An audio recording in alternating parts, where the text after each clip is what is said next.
Welcome back to Steve Raw Reviews. Today's review, well, I think it's going to be just fascinating for all of you, and I'd just love to get some feedback on this idea that, well, actually I haven't tried yet, and it's using one of these for woodlot management. And I'm thinking to myself, wow, I couldn't believe when I seen this. So anyways, I'm watching this video, I'm on my TV, and automatically the video goes to another video. And it's about this fella using one of these, and he's got a woodlot and he sells firewood. And so I see him using this, and it's all in captions. And well, I just thought it was fascinating. So I burn wood myself up my small little place up in Northern Ontario. I cut down my own wood, split it, stack it, pile it all up.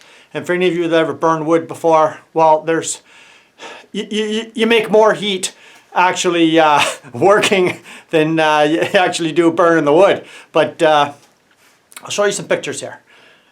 Okay, so this is my small little wood storage rack that I have. And I will burn half of that one year and half the next. So what I usually do is I cut down a tree, I split it, and I'll load it onto one side, and I can't burn that wood till the following year because you got to let the wood dry, right? And then I'll burn the other side the following year after that.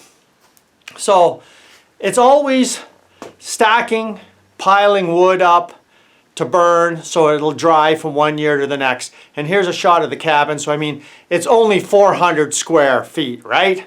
So, okay, so when I seen this, now in the thumbnail you've seen it on the angle grinder, right? So we're going to take a good look at this first, and I'm going to explain how this all works. Okay, so this is the unit here, and for some reason it says for use with 7-inch circular saw.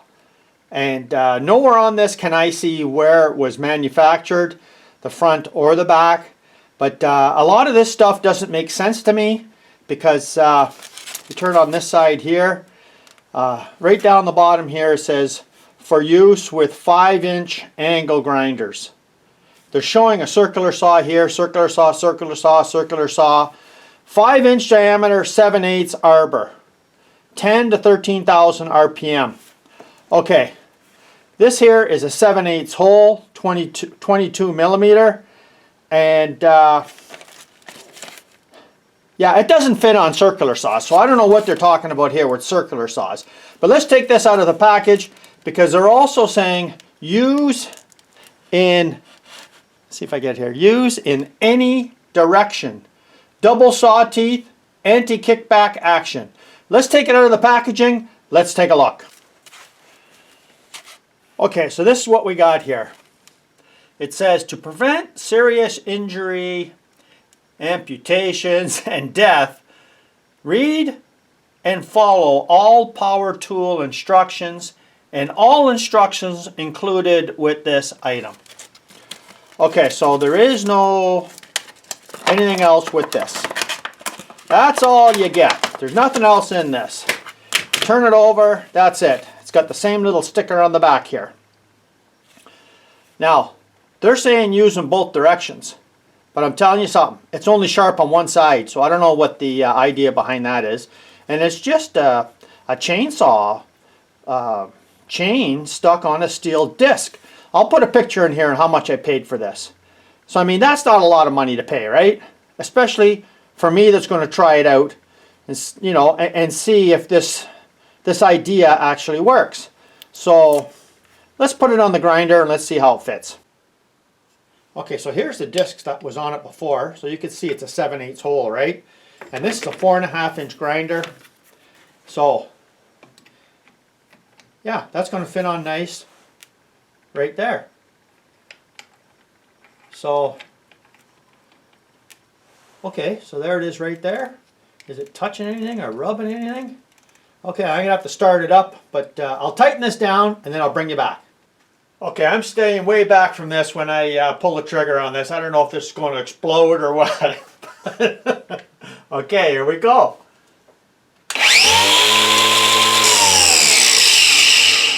Seems pretty balanced. Let's try it again.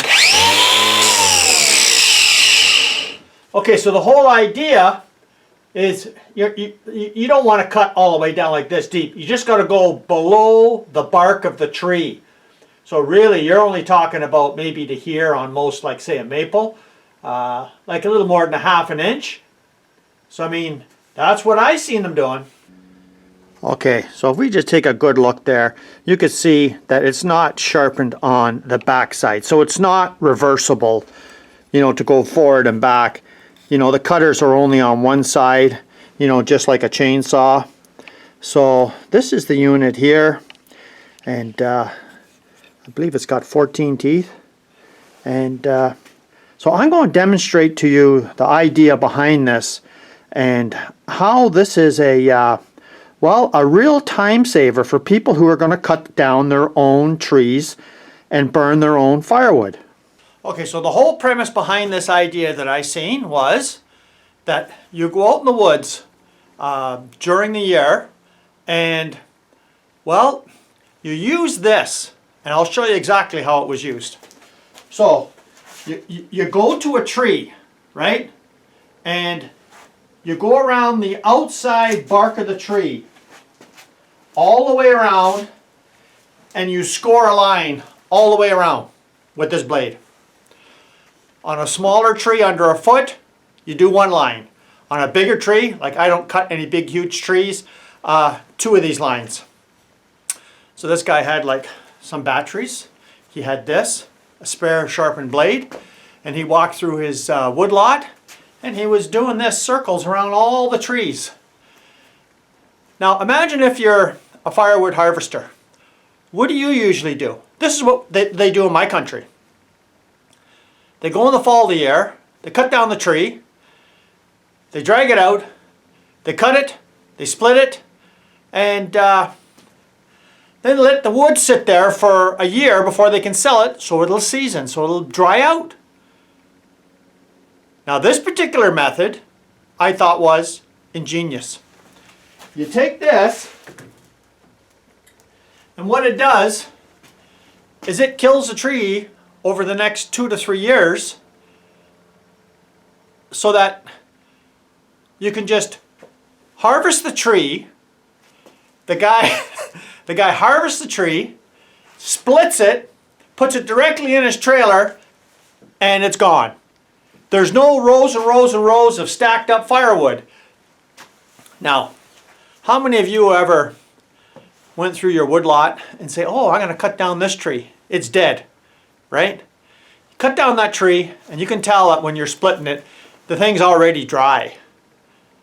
So I'm thinking to myself, okay, this is a brilliant idea for people who, you know, sell firewood on the side, you know, like maybe 10, 15 cords of wood. I mean, you go buy a cord of wood today, it's between $400 and $600, like a bush cord.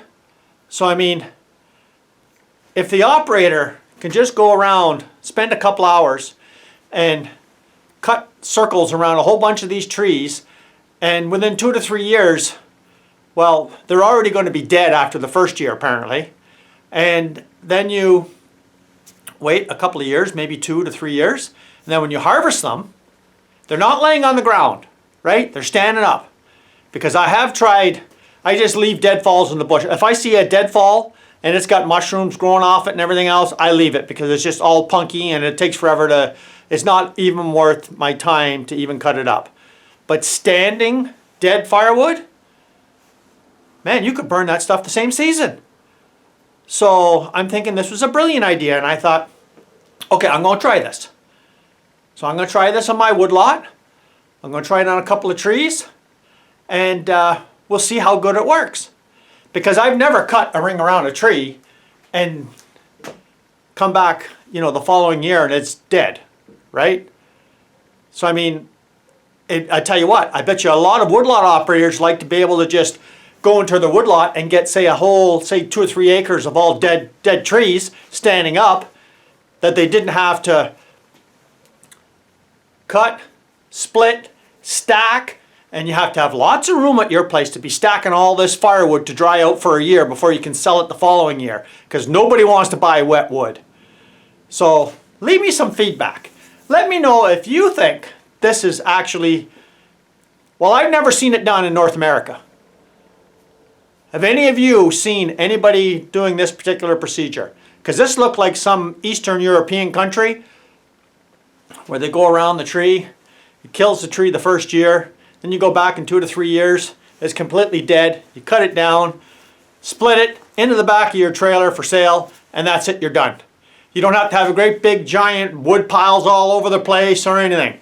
So leave me some feedback, let me know what you think, because I am going to try this on my woodlot and see if it actually works.